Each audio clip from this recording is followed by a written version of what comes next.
All right, guys, welcome back to Tar Heel 24/7. I'm Jacob Turner, riding solo for this edition of our Daily Drop podcast series. And in this episode, I'm going to be talking about some of my takeaways from episode 1 of North Carolina's newly released The Come Up documentary series. You can watch it on Carolina's football social media, and you can also watch it, I believe, on the UNC Athletics YouTube channel. So if you want to pause this video real quick, just make sure you come back and go watch that one before you listen to this one. Completely understand, but guys, just make sure you come back. If you're not going to come back after watching it, then just stay here and watch this. You can go watch the roughly 30-minute episode after this one. But yeah, I thought it was a good first episode, and I thought there was some intriguing things that we can maybe take away from it as we prepare and get closer to the season, because it is right around the corner. Number one, start with leadership. I thought you really got a good glimpse into the leadership core and some of the biggest leaders on this football team. This is something Bill Belichick has talked about. A lot of these guys that I'm going to list have been available to the media before. And also 3 of these guys were at North Carolina's ACC Media Day as well. So you've already kind of known that these were the leaders on the team, but I think this first episode really reiterated that more than ever. So Will Hardy, Christo Kelly, Thad Dixon, Marcus Allen, Jordan Shipp. I think those are the guys that were featured the most in this first episode. I may have missed someone, but for what I remember and what I've seen, those guys were the ones that were talked about the most. And Will Hardy, we'll start with him, a guy that's been around the program for a long time. We knew he was a leader, not only on the defensive side of the ball for this entire team. And I thought you really got a glimpse into that with the, fundraising offseason workout that they did. Will Hardy was kind of leading that. You saw some clips of him doing stuff off the field as well for charity and things like that. And again, I think that just shows and kind of solidifies what we already knew about Will Hardy. Christo Kelly, I contemplated doing this as like a separate takeaway, but I'm going to focus on him for a second. Future football coach written all over him, right? I mean, I think if you knew nothing about the Carolina football program, you were, some soccer fan from Belgium, for instance. I don't know where that country came from. That was a random one to list. And you watch this documentary, you'd be like, yeah, Christo Kelly probably been around the program like 3, 4, 5 years, maybe super senior, who knows? But this is a guy that's been there for a while. No, been there a few months, transfer, completely new to the program. But the way he talks, the way he communicates, and some of the small glimpses we saw, the way he leads, he feels like a guy that's not only going to be a football coach in the future. If there was a place to place a bet on that, let me know, and I'll go in there and hammer that ASAP. But I just think it shows the type of leader he is. And I think the importance of him you can see in this first episode. And I think that's going to continue to grow as he gets more comfortable and as we dive into the season. I think not only is he a prominent figure on that offensive line, if not the most prominent guy in that room, I think he's going to be like that for the entire offense and team as a whole. So yeah, I thought it was a really interesting and good kind of glimpse into Christo Kelly and the personality and character he brings to this football team. Thad Dixon, we're going to talk about him a little bit separately in this one. I had to make him a separate takeaway for a number of reasons, but again, we've seen him in ACC kickoff. We heard from him during the offseason, one of the player availabilities. A lot to like about him. And again, we'll talk about him more in a second. And then Marcus Allen, Jordan Shipp. Jordan Shipp, a younger guy, didn't play a ton last season, but did see reps and came in extremely highly rated. And for everything we understand, is kind of the guy in that wide receiver room right now. So not only is he a big leader for this team, but for the wide receiver room, I think he's going to be a massive leader for this team as a whole as well. And then Marcus Allen, another guy kind of like Will Hardy, been around the program for a while and is going to be a big-time figure on the defensive side of the ball, particularly at cornerback. So, yeah, I thought those were the guys we kind of heard from and saw the most in this documentary. And I think there's some things you can kind of take away. But number one, I think leadership was really prominent amongst that group, and that's very important. Not to focus on Mac Brown, but Mac talked about it all the time, and other coaches around the country talk about it all the time. The best teams are player-led teams, and if this team has whatever its dreams and aspirations are this season, in order to have a successful season, you have to be player-led. And it feels like Carolina, especially with these guys and some other guys we haven't even seen yet or heard about yet, has a solid leadership core that they can help lead this team into the season. So yeah, that's the first takeaway for sure.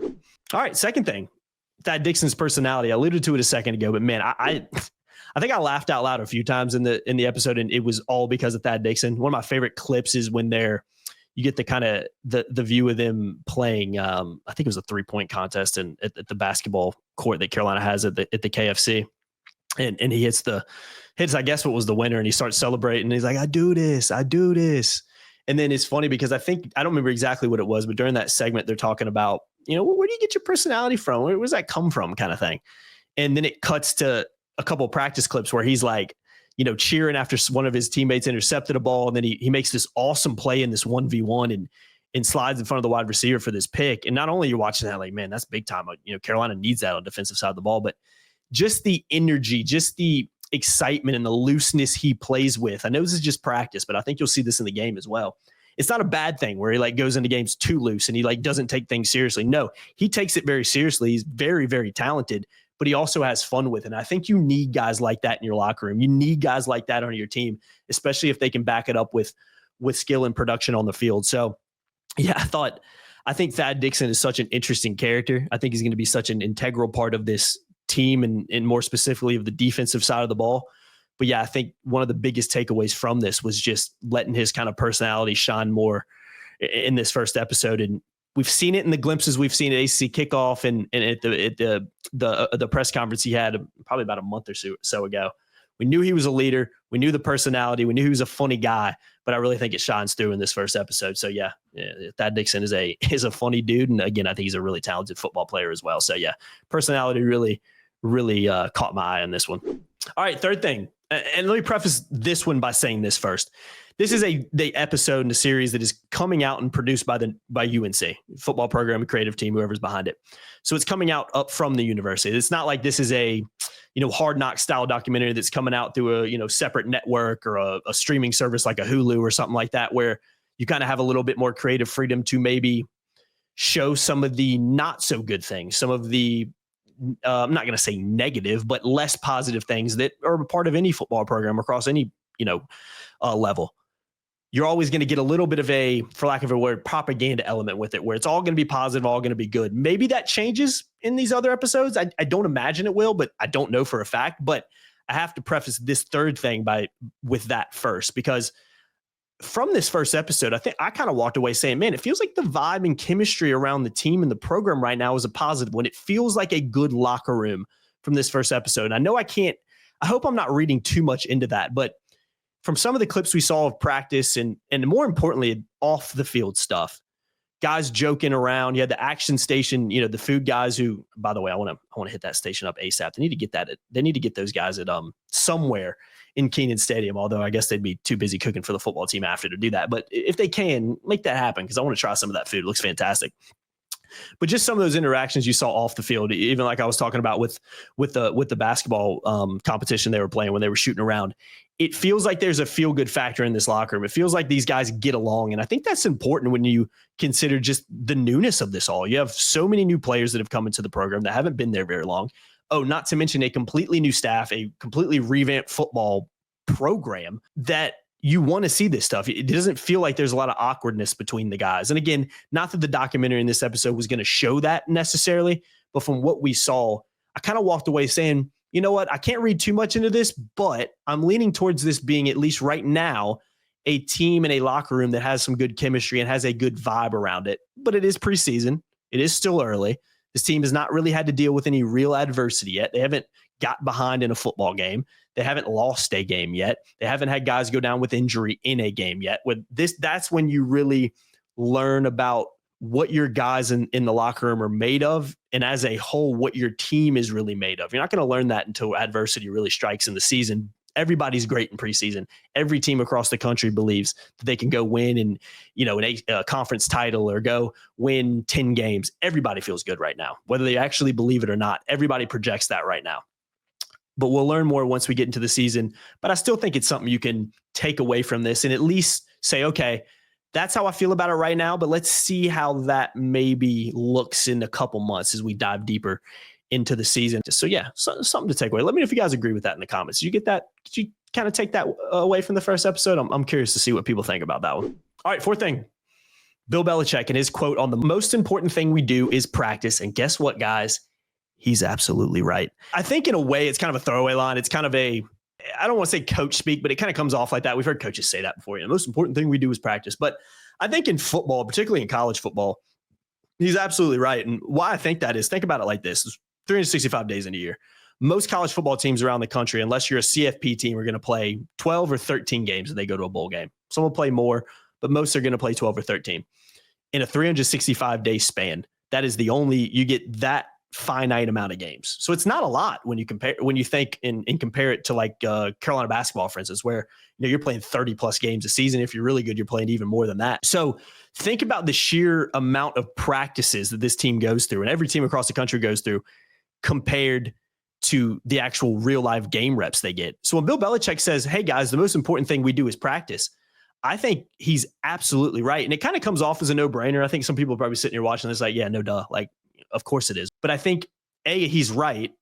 And I think especially more than ever in college, because you do get some of those preseason games in NFL. No, you don't get that in college. So the most important thing this team does, the only way they're going to get better, the only way they're going to learn how each other plays and each other's tendencies and how these system needs to be operated is in practice. And I also think it gives you a glimpse into kind of how he approaches. It's a very simple line, but it's very effective too. And I think if you're sitting in that meeting room and he's repeating that, you're kind of like, yeah, no, you're right. We need to take practice seriously. And the way we practice is going to determine how these games go in the season. So yeah, I think that was a very interesting kind of look in.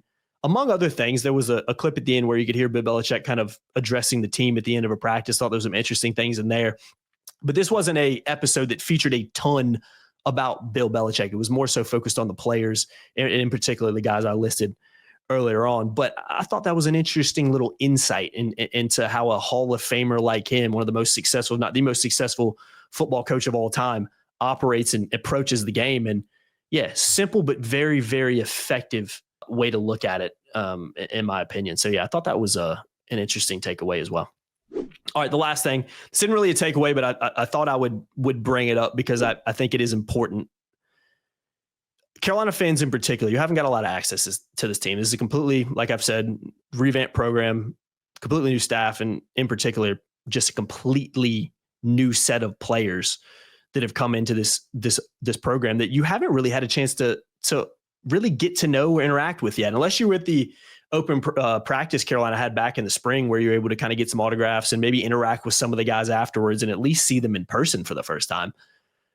You haven't really had many opportunities besides what you've seen on social media and short clips to really get to know and see what this team is made of. And I think that's important because I think for the first time in a while, I think Matt Brown did a really good job of kind of projecting and letting the fans kind of see inside the program more than other coaches would. I don't think Bill Belichick's going to be as much like that, but I think what this documentary series does is it gives you that kind of insight. It lets you see some of the personalities in this program, see their faces, how they communicate, how do they talk, what are they like as a person? And then when the season starts, we'll learn what they're like as football players. But I think that's incredibly important when you consider just all the newness around the Carolina football program right now. And from a fan perspective, you want to see that kind of stuff. It's important. It's how you have relationships with these players. It helps you with how you feel about this team, how you connect with this team. And all that stuff is important and something we all feel no matter who your favorite team is. Some of us are, I'm a massive Manchester United fan. That's my team. I love consuming this kind of content. If Manchester United put a 30-minute documentary out, giving me inside access to the program, you best believe I would be posted up with a bucket of popcorn, watching it on repeat for hours. I love that kind of stuff. And I find it very interesting from a journalistic perspective over here as well with this documentary series in episode 1 in particular. So yeah, I'm looking forward to seeing these other episodes. I don't know how many are coming out, but I think it's going to give us a glimpse. And from a fan perspective, like I said, take the time to watch these. Take the time to kind of understand and learn more about these guys, because from episode 1, it feels like we're going to get a lot of that insight in these. And again, I think that's important. It helps fans connect with your team, especially this team and this program that just has so much newness around it. So yeah, keep that in mind as these other episodes roll out. All right, guys, that's it from me. Those are my takeaways from it. Let me know if you agree. Let me know if you disagree. There are definitely things I missed or chose not to talk about in this, and I want to hear from you guys in the comments. So let me know what you think. Let me know some of your key takeaways from this first episode. And yeah, I'm looking forward to some other ones coming out. Real quickly, head on over to TarHeal247.com. We still have a promo going on. You can sign up and save big on a 1-year VIP subscription to our premium message boards on our website. So go over there and sign up. I don't know how much longer this promo is going to be going on. but just go ahead and get signed up ASAP. And it's a great time to do so with some of the insider information we've been putting out in terms of practice reports, and obviously recruiting's a 365-day a year thing on football and the basketball side. So if you want insider information, you want to be a part of our awesome community over here, you got to go below and sign up. So links in the description, head on over there and get involved and come on over to our awesome, awesome community full of passionate Carolina fans. I've been Jacob Turner. Make sure you like, make sure you share, hit that subscribe button too, and that notification bell so you know every single time we upload. See y'all next time. Thanks.